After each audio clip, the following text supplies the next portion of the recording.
ನಮಸ್ಕಾರ. ಹುಮ್ನಾಬಾದ್ ಪಟ್ಟಣ, ಹುಮ್ನಾಬಾದ್ ಮತಕ್ಷೇತ್ರದ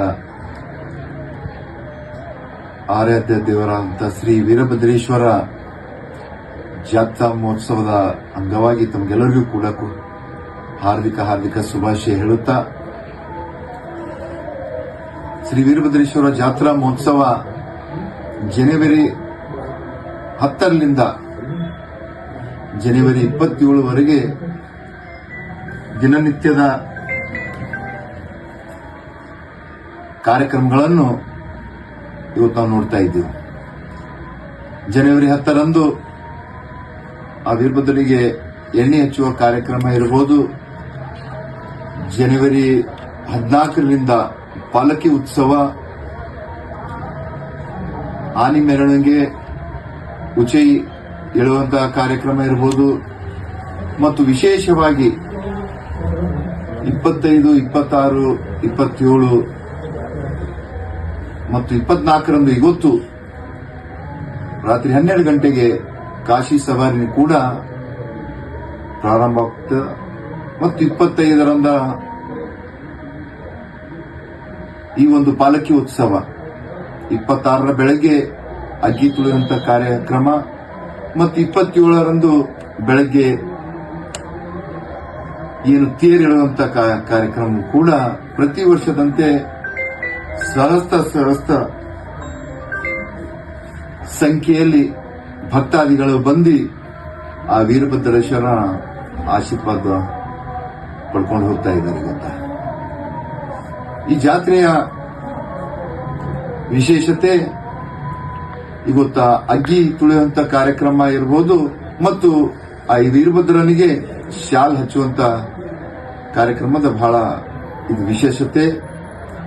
ವರ್ಷಗಳಲ್ಲಿ ಸಾವಿರಾರು ಸಂಖ್ಯೆಯಲ್ಲಿ ಹೆಚ್ಚು ಹಾಕೋತಾನೆ ಈ ಜಾತ್ರಾ ಮಹೋತ್ಸವದಲ್ಲಿ ಭಕ್ತಾದಿಗಳು ಪಾಲ್ಗೊಳ್ತಾ ಇದ್ದಾರೆ. ಗೊತ್ತಾ, ಅದರಲ್ಲಿ ಕೂಡ ವಿಶೇಷವಾಗಿ ಇಲ್ಲಿ ಬಂದಂತ ಭಕ್ತಾದಿಗಳಿಗಾಗಿ ಇವತ್ತು ಹುಮ್ನಾಬಾದ್ ಪಟ್ಟಣದಲ್ಲಿ ಅನೇಕ ಕಡೆ ದಾಸಗಳನ್ನು ಇವತ್ತು ಕೊಡ್ತಾ ಇದ್ದಾರೆ. ಇವತ್ತು ಇಲ್ಲಿನ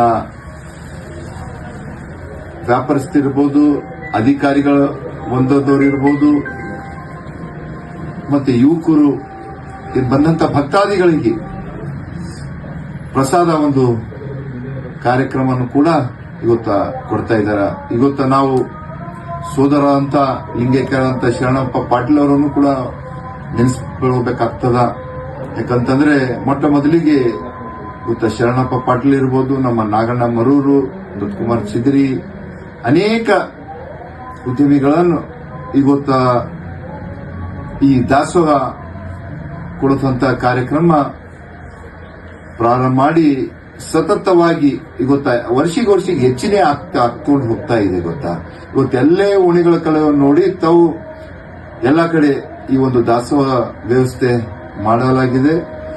ಮತ್ತು ಇವತ್ತು ನಮ್ಮ ಎಲ್ಲಾ ಅಧಿಕಾರಿಗಳು ಕೂಡ ಬಹಳ ಒಳ್ಳೆ ರೀತಿಯಿಂದ ಕೆಲಸ ಮಾಡ್ಕೊಂಡು ಹೋಗ್ತಾ ಇದ್ದಾರೆ. ಇದರಲ್ಲಿ ವಿಶೇಷವಾಗಿ ನಮ್ಮ ಪೊಲೀಸ್ ಅಧಿಕಾರಿಗಳು ಇರಬಹುದು, ಮುನ್ಸಿಪಲ್ ಅಧಿಕಾರಿಗಳು, ಮತ್ತೆ ನಮ್ಮ ಕೆಪಿಟಿಸಿಎಲ್ ಅಧಿಕಾರಿಗಳು, ಬಸ್ಸಿನ ವ್ಯವಸ್ಥೆಗಾಗಿ ನಮ್ಮ NKSRTC ಇರಬಹುದು, ಒಂದು ಆರೋಗ್ಯ ದೃಷ್ಟಿ ಇಟ್ಕೊಂಡು ನಮ್ಮ ಎಲ್ಲಾ ವೈದ್ಯಾಧಿಕಾರಿಗಳು ಕೂಡ ನಾವು ಮೊನ್ನೆ ಮೀಟಿಂಗ್ ತಗೊಂಡು ಸೂಚನೆಯನ್ನು ಕೊಟ್ಟಿದ್ದೆವು. ಬಂದಂತ ಭಕ್ತಾದಿಗಳಿಗೆ ಯಾವುದೇ ತರಹದ ಅನನುಕೂಲತೆ ಆಗಬಾರದು, ಮತ್ತೆ ಬಂದಂತ ಭಕ್ತಾದಿಗಳಿಗೆ ಒಳ್ಳೆ ರೀತಿಯಿಂದ ದರ್ಶನ ಪಡೆಯುವಂತ ಕಾರ್ಯ ಆಗ್ಬೇಕಂತ ಮನೆ ನಾವು ಮೀಟಿಂಗ್ ಮಾಡ್ಕೊಂಡು ಸೂಚನೆ ಕೊಟ್ಟಿದ್ದಾಗ ಅದರಂತೆ ಇವತ್ತು ಎಲ್ಲ ನಮ್ಮ ಅಧಿಕಾರಿ ಒಂದದವರು ಕೆಲಸ ಮಾಡ್ಕೊಂಡು ಹೋಗ್ತಾ ಇದ್ದಾರೆ. ಮತ್ತು ವಿಶೇಷವಾಗಿ ಇವತ್ತು ನಮ್ಮ ಕ್ಷೇತ್ರದ ಮತ್ತು ಬೀದರ್ ಜಿಲ್ಲೆ ಅನೇಕ ನಮ್ಮ ಎಲ್ಲ ಮುಖಂಡರುಗಳು, ಇವತ್ತೆಲ್ಲ ಶಾಸಕರುಗಳು, ಸಚಿವರು ಕೂಡ ಈ ಒಂದು ಜಾತ್ರಾ ಮಹೋತ್ಸವದಲ್ಲಿ ಪಾಲ್ಗೊಳ್ತಾ ಇದ್ದಾರೆ. ಮತ್ತು ಇವತ್ತು ತಾವು ನೋಡ್ಬೋದು, ಇವತ್ತು ವಿಶೇಷತೆ ಇವತ್ತ ಇಡೀ ನಮ್ಮ ಮಹಾರಾಷ್ಟ್ರ, ಕರ್ನಾಟಕ, ಆಂಧ್ರ, ತೆಲಂಗಾಣ ಮತ್ತು ಏನಿವತ್ತು ಭಕ್ತಾದಿಗಳು ಇದ್ದಾರೆ, ಇವತ್ತು ಅಬ್ರಾಡ್ ಹೊರಗಿನ ದೇಶದಲ್ಲಿ ಇದ್ದರೂ ಕೂಡ ಬಂದು ಅಗ್ಗಿ ತುಳಿದು ಆ ಶಾಲೆ ಹಚ್ಚಿ ಹೋಗುವಂಥ ಪದ್ಧತಿ ಮೊದಲಿನ ಕೂಡ ಇದೆ. ಅದೇ ರೀತಿ ಭಕ್ತಾದಿಗಳು ಕೂಡ ಇವತ್ತು ಬಂದು ಆಶೀರ್ವಾದ ಪಡ್ಕೊತಾ ಇದ್ದಾರೆ.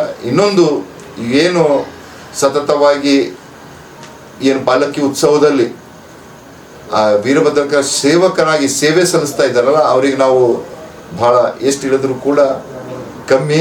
ಯಾಕಂತಂದರೆ ಸತತ ನೋಡಿ, ಇವತ್ತು ರಾತ್ರಿ 12 ಗಂಟೆ ಪ್ರಾರಂಭ ಆಯಿತು ಅಂತಂದ್ರೆ ನಾಳೆ ಬೆಳಗ್ಗೆ ಬರುತ್ತೆ, ಮತ್ತು ನಾಳೆ ಸಾಯಂಕಾಲ ಸ್ಟಾರ್ಟ್ ಆಗ್ತಂತಂದ್ರೆ ಸುಮಾರು 25-30 ತಾಸು ಈ ಒಂದು ಪಾಲಿಕೆ ಉತ್ಸವ ನಡ್ಕೊಂಡು ಹೋಗ್ತಾ ಇದೆ. ಅದಕ್ಕಾಗಿ ನಾನು ಏನು ಸೇವೆ ಸಲ್ಲಿಸೋಂಥ ನಮ್ಮ ಸೇವಕರು, ವೀರಭದ್ರನ ಸೇವಕರಿಗೆ ಕೂಡ ನಾನು ಧನ್ಯವಾದ, ಅಭಿನಂದನೆ ಹೇಳಕ್ಕೆ ಇಚ್ಛೆಪಡ್ತೀನಿ. ಏನು ಇವತ್ತು ಕ್ಷೇತ್ರದ ಇರ್ಬೋದು, ಜಿಲ್ಲೆ ಇರ್ಬೋದು, ಎಲ್ಲ ನಮ್ಮ ವೀರಭದ್ರನ ಭಕ್ತರು ಯಾರು ಕೂಡ ಈ ಒಂದು ಜಾತ್ರೆ ಮಹೋತ್ಸವದಲ್ಲಿ ಎಲ್ಲರೂ ಕೂಡ ಬಂದು ಆ ವೀರಭದ್ರನ ಒಂದು ಆಶೀರ್ವಾದ ಪಡ್ಕೊಂಡು ಹೋಗ್ಬೇಕಂತ ನಾನು ವಿನಂತಿ ಮಾಡ್ತೇನೆ. ಧನ್ಯವಾದಗಳು.